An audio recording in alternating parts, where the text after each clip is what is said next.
And you know, there were a lot of videos that have been produced recently. I saw them with Atheist Logic, and what they'll do is they'll show people putting things together or things that would come together out of nowhere, and it would say Atheist Logic.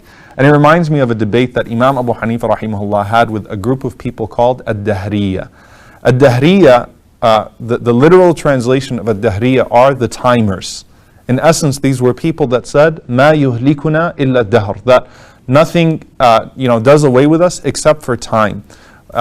There is no creator of time, there's nothing that takes place after we pass away, there is no afterlife, so on and so forth. So this group challenged Imam Abu Hanifa rahimahullah because he was a thorn in their side. I mean, he was really just doing away with their movement altogether. So they said, let's have a debate. So they show up to the debate, and Imam Abu Hanifa rahimahullah doesn't show up, and he's taking his time, and people are starting to say, maybe he's scared, maybe he really knows that he can't debate with these people, he knows he's going to lose the debate. So Imam Abu Hanifa rahimahullah, he shows up like an hour late, and the debater on the side of a Dahriya, the atheist, he says, this is clearly a sign of you not knowing what you're going to say today. You clearly don't know how to argue with us on these points. So Imam Abu Hanifa rahimahullah, he said, well, let me explain to you what happened. He said, I had to come across the riverbank. And in order to come across the riverbank, I needed a boat, or I needed a raft.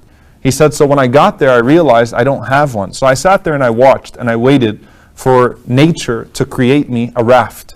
So I waited for a few pieces of wood, a few chunks of wood to show up, and then lo and behold, the wind brought them together, and then nails came from the bottom of the surface of the ocean, and they started to nail them together.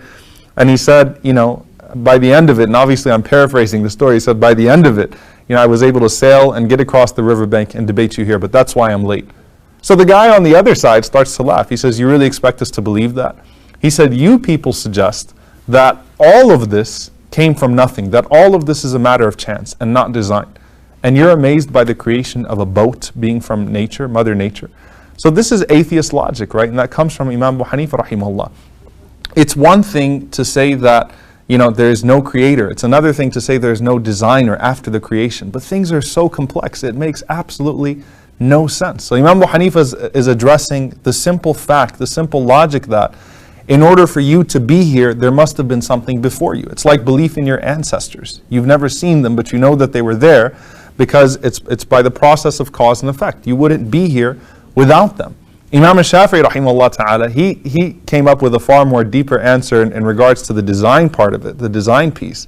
An atheist asked him, how do you know that there's a God? He said, because of the leaf of shajarat al-tut, which is the mulberry tree. He said, what do you mean? He said, well, the leaves of these trees have the same taste, the same color, the same smell, and the same form. But when the silkworm eats it, it gives silk. And when the bee eats it, it gives honey. And when the sheep eats it, it becomes milk. And when the gazelle eats it, it becomes musk. So he said, who could have made this so diverse in regards to his production if it wasn't Allah subhanahu wa ta'ala, other than a creator? And then he recited, Tabarakallahu ahsanul khaliqeen, the verse in Surah Al-Mu'minun, that blessed be Allah, the best of all creators. So it's beautiful when you think about it that Imam Shafi'i was able to derive that from a simple leaf, that there is no way that this miracle could have come from anything but a designer. So it's cause and effect to know that there was a creator. You don't need physical evidence, you don't need to see it. And then after that, coming to the conclusion that this design is perfect, it's beautiful. So it only makes it clearer. And without the creator, there would be no creation, there would be no explanation for our existence. What then of the beautiful signs, the differences in colors, and the difference in the diversity of all of the things around us, what then do you make of that?